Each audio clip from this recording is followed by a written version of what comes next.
All right, ladies and gentlemen, it's Gorgeous George. Good evening and welcome. Better late than never. That's what I always say. Better late than never. And we're here live, and we're going to go ahead and do what I said I was going to do, and do the reading, first chapter of the Gorgeous George book called "What Is Causing All This." So I want you all to sit back. I have been burning the midnight oil. I've been doing everything I can. This is going to be the teaser. I'm not going to, just going to read the first chapter. And while I read the first chapter, I'm going to make sure of something. I'll make sure that I am, yes, okay. All right, this is going to be fun. I want you to sit back and enjoy. I am going to read the first chapter of What Is Causing All This. This is the book. I have been burning the midnight oil. I'm excited. I'm going to reveal the first chapter of What Is Causing All This. Here it goes. Ladies and gentlemen, it gives me great pleasure to write this book of my life. This is a man who has been through the joys and disappointments of life, the highs and lows, but have the direct approach in getting my general resolve in what I want in my life. I've seen everything that has happened throughout my lifetime. The book you're about ready to read is a book that is factual and straight from the horse's mouth. Some names to be altered to save them from scrutiny or harassment from any bottom feeder trolls. Without any of the trolls, lies, and garbage, this book will have altered names, some altered, some the actual names, to protect a few identities of people in this book. Hope you all will enjoy getting your questions answered from the truth itself, so get your popcorn ready without any further ado. Ladies and gentlemen, I give you the man who's causing all this. Of course, I speak in third person. The man who's causing all this, Gorgeous George. As I walk through to the roar of the applause, ladies and gentlemen, it is good to be here tonight in front of all of you. George says, of course, I'm talking in third person again. George says, with the address of the audience, he's interrupted by 12 women, a part of the Females Against Men movement. Fuck us, George, fuck us. They all shouted out in a sweat of the anticipation of the Gorgeous George response. Ladies, please. My third leg is limited in action tonight. But please, save the, George says, as the audience explodes with laughter. Hold on a second. Let me scroll down here. I knew this was going to, give me a second. God darn this computer. Thing is jumping up and down. Okay, ladies, please, my third leg is limited in action. Says the audience explodes with laughter. Anyway, ladies and gentlemen, tonight I will tell you, come on. This thing is jumping up and down on me. Give me a second. I will tell you the truth of my life and my success through the good times and bad. I will take you on a journey of a thought of spirit and life itself. Third person again. George sits down at his chair and starts to tell the story. Before I was born, God came to me and asked me, do you want to be a man or a woman? And I said, of course I want to be a man, because I am what's causing all this. I came out of my mom's womb into this world July 16, 1968. I call it the Immaculate Reception. Definitely without contraception, thank God. Needless to say, this way was the day I was born. I came out of my mom's womb 7 pounds and 8 ounces. And I was a very gorgeous baby, I must say. And I came out to the song, Bad to the very bone. Bad to the very bone. Now, I'm having computer issues here, so please bear with me. When I came out of my mom's womb and I saw a strange man in a white coat, I think he was a doctor or something like that. I slapped the doctor across the face and I said, you son of a bitch, don't you ever look at me like that ever again. You don't truly know that I am what's causing all this. So needless to say, I was the man even when I was an infant. So that was the kind of like another good reason for one to never mess with me, because even as a baby, I was cool and I was definitely bad to the bone. Bad to the bone. And mother shouted out, "That's my boy." Just like the three wise men that found Jesus to the three wise women that found Gigi. All three of these women played an intricate role in Gigi's growing up and upbringing. The seamstress made a stocking cap for the baby Gigi, and then came the secretary in her tight leather skirt, and she proceeded to do some heavy dictation, if you catch my drift. Then the stewardess came out later, and not only did she give Gigi a lollipop, but she also gave Gigi some breast milk. Gigi was bottle-fed, was a bottle-fed baby. These three women, played a big role in making things a little brighter for Gigi as a baby. The three women not only helped shape him as a man, but they were a witness to nature, witness to a mature baby with all his talents, and later seeing perhaps Gigi rule the world if necessary. And much like Jesus, Gorgeous George would grow up to be a man, an icon, and many would talk about him and worship and love him. Many adult women would leave Gigi toys and articles of clothing to stimulate him at a young, impressionable age of single digits. These three wise women played an intricate role in Gigi's upbringing and beginning stages of his life. Okay. Now we're going to go down again, and we're going to scroll down because I'm having some computer issues here. All right. A few months later, Gorgeous George was born into this world and was baptized in the Second Presbyterian Church at North 5th Street, downtown Richmond, Virginia. George's baptismal minister went ahead and put the holy water on Gorgeous George's head. Gorgeous George let out a loud sound and went like, "Coo!" And of course, the congregation exploded with cheers around of applause, and they were falling out of their seats because they knew what truly was causing all this at a young age of 2. Then the minister said, "Yep, he's got the Father and the Son and the Holy Spirit with him, all right." This has caused the congregation to explode once again with pure laughter, pure joy, and tears of the joy and the baby's talent sound that he had made. "Coo," said the baby Gigi as the water was being put on his head. Could have been gas, but just the same, it was a special after having the holy water poured on him. And the pastor went to explain, "I've given him the power of the perfect comeback," as he dumped the rest of the holy water on his head. All right. Okay. All right. On Gigi's head. Everyone in the audience stood up and clapped. Gorgeous George Yarid was in the house and in that church. It was a symbol of great things yet to come. Perhaps the baptismal of the leader and king, or perhaps even maybe a talk show host. All eyes lifted upon with a hope, anticipation of good things to come. In early life, Gorgeous George moved to a different house that he would later grow up in 1972 when he was 4 years old. That very day, they moved into the house and immediately hit by a hurricane. It was titled Hurricane Agnes, a mild tropical storm. Gigi was so nervous, he was rowing the canoe and asked his father if he was rowing it correctly. "You're doing fine, boy. You're doing fine. Boy, you keep it up. Keep moving the oars in circular motion." As I was rowing it ever so gently, I felt like one wrong move, I could probably tip out of the canoe. Overwhelmed by the flood, overwhelmed by all the water, we came to the house steps.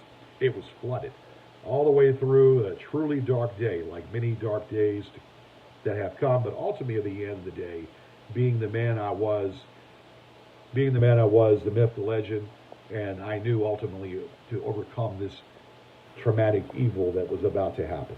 Because ultimately in getting hit by a hurricane was a rough start. Such were the times in the summer of June 24th, 1972. My father, named George Yarid as well, with no middle name, we shared the same name. All right, let me scroll down here. My father was a brilliant man who worked as a chemist from the United States Tobacco Company. He was also an electrician, fixed television sets with his hands, did arts and crafts with his hands. He was a master of many traits and worked with his hands diligently. He made a cherry wood desk and a grandfather's clock with his hands. My father was a genius in many ways than one. He was a rough in exterior, but passionate and caring about the family he wanted and he wanted the best for George, which is me.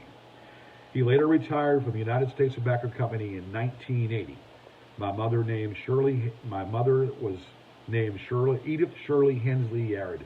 She was a beautiful woman and watched over me as much as she could in my early years. In grade school, I was challenged by another kindergarten. Challenged by a very unique way. One day I was challenged by a kid to look up under a teacher's dress.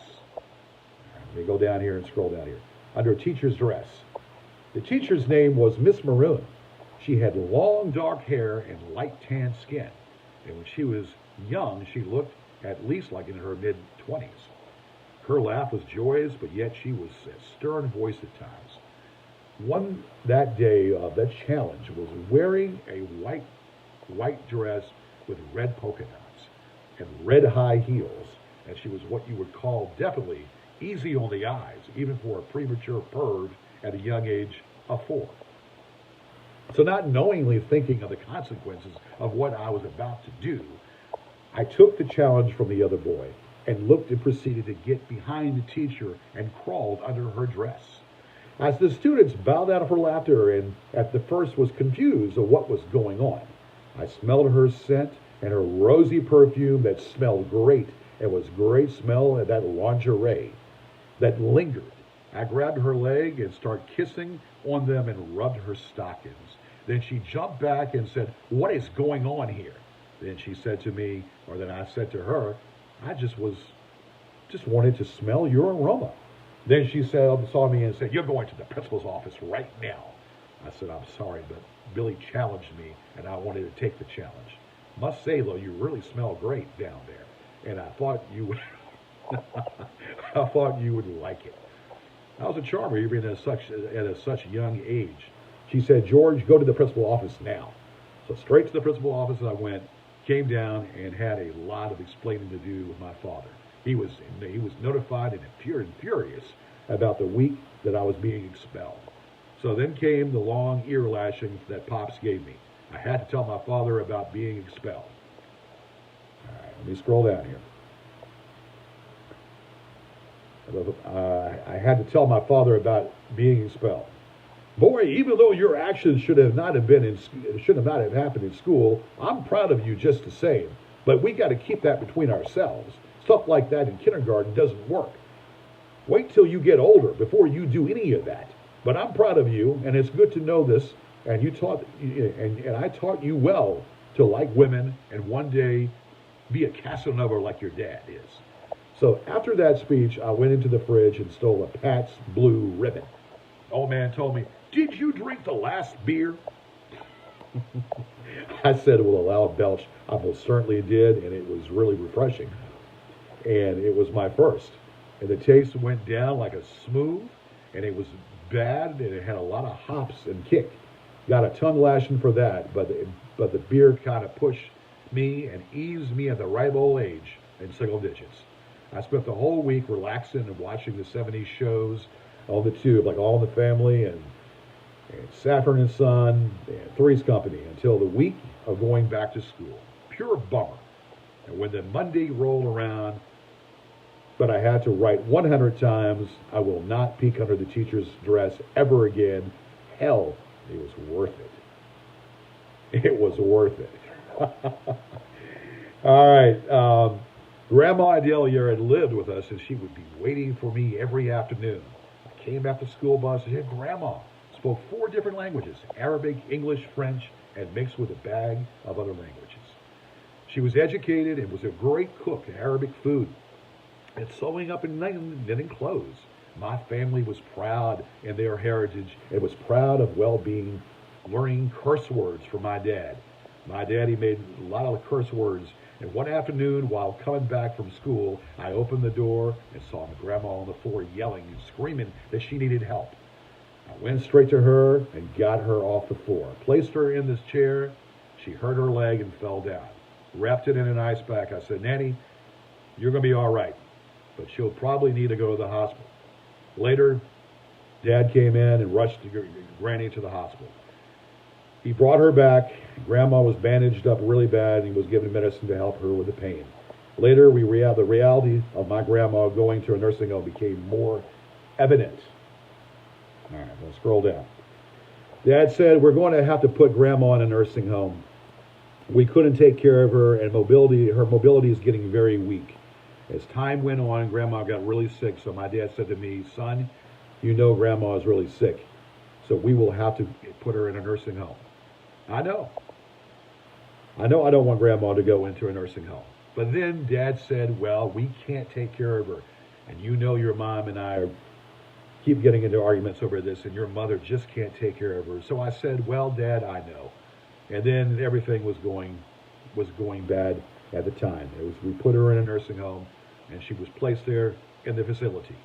She lived about 6 years in 2 different nursing home facilities, with certain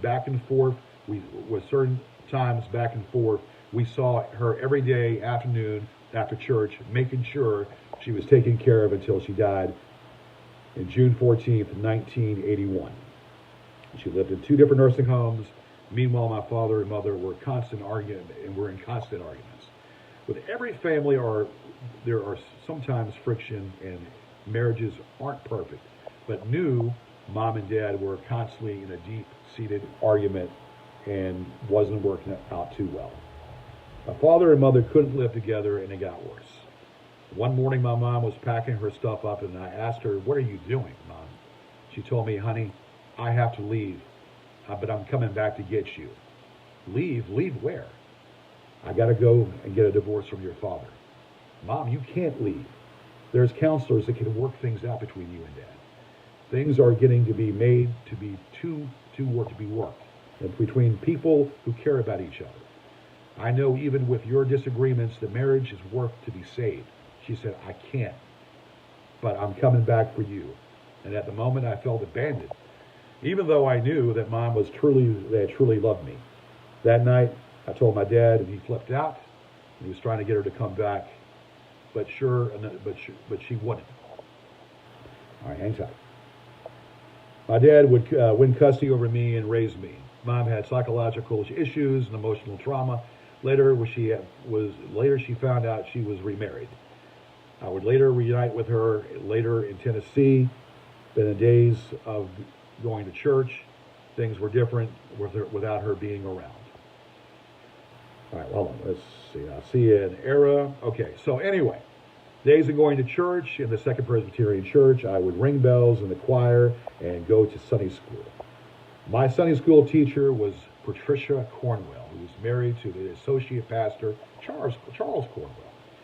And this was later to be talked about because she would become interested in me in such a level, in the same way that Mary Kay Letourneau was to her student in her classroom back in the day.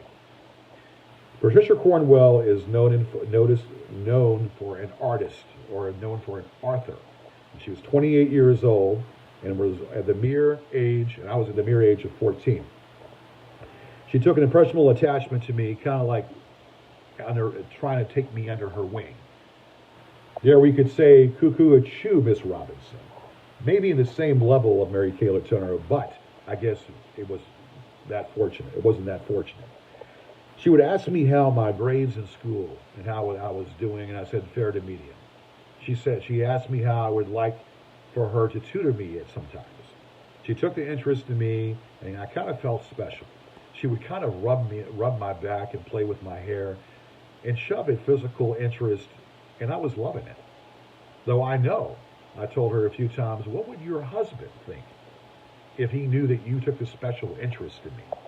She said, not to be worried about him, that they are in an open relationship and she does what she wants. Little history upon Patricia. She worked at a forensic department in North Carolina, and she wrote her very first book about the television evangelist Billy Graham and his wife Ruth Graham. And she was fascinated with post-mortem books because he had worked in the forensic lab in North Carolina. Even though there was never any sex between us at the ripe old age of 14, it was enjoyable to spend time with her. I didn't feel like she took any liberties with me, even though it felt good to have an older woman. It felt good to have an older woman pretty much show interest in me. I didn't mind her advancements, and I encouraged her friendship with me. She at times when it, okay. She at times when I wanted to hang out with her on certain Sundays couldn't be there because she was in the midst of writing the Ruth Graham book. All right. Yes, readers, you heard me right. The mystery book writer was my Sunday school teacher, and not only she was attracted to me, yours truly, at the ripe age of 14. Woo! Not just picking your nose, which I often did, also being picked out by gorgeous females. Like many of the other students picked by their teachers, hot and attractive teachers. I'm basically in the same situation. Sadly for me, never resorted to any sexual intercourse at a previous age with her. After a few years, she moved and left the church and had severed relations with the associate pastor, Charles Cornwell. Later, she found out she claimed to be a lesbian. Later, found out she claimed that she was a lesbian, and that blew my mind. I hope I didn't turn her that way, but she nevertheless it was enjoyable time. Well, I hope it didn't turn her that way, but nevertheless, it was an enjoyable time had when she was living here. My dad later remarried a woman by the name of Lucy. Lucy was friends with my Aunt Najla, who lived in Michigan. When my dad remarried, he remarried this woman, and then Aunt Najla moved down as well. I couldn't stand Aunt Najla nor my stepmother. Both tried to cause issues with me and my father, and it got just a little bit out of hand. My dad decided to send me to Boy Scout camp, while I agreed to. I hated so much, I got into 8 fist fights. I won all 8 fights. I had a situation with this fat kid named Benjamin Blevins. He picked a fight with me in the archery range. It was therapeutic because I flipped his ass over and pile-drived him on the floor. Needless to say, I parted the Boy Scouts on a mutual departed agreement. My Aunt Eva and Uncle Otto were relatives that raised me when my dad was busy at work. Like previously stated, my dad retired as a chemist in 1980, and he worked on televisions and electronics on the side. Uncle Otto was my second father that used to take me to the duck pin bowling alley at Willow Lawn, and Aunt Eva was like a second mother to me. I didn't have at my young age. One night, my Uncle Otto got really drunk as a skunk, and it started singing through my recorder, "Let's get the fever tonight." He did a 1.5-minute song, taking pots and pans and banging them together. It went like this: "Let's get the fever tonight. We will be drinking at all times of the day and do what we want with no responsibility. Though we will have head up, head up, head up, head up, headache. So we will never get drunk again." And then the chorus said, "Let's get the fever tonight." And while he sung, he took 2 drumsticks and banged loud on the pots and pans. It was hilarious, and he had no knowledge he did it the following day. Those were the days. And my Aunt Eva would always made sure when I visited her that I had a full course meal, and man, she could cook. I liked her better and didn't mind hanging around there while I gotta re-edit this now. Damn it.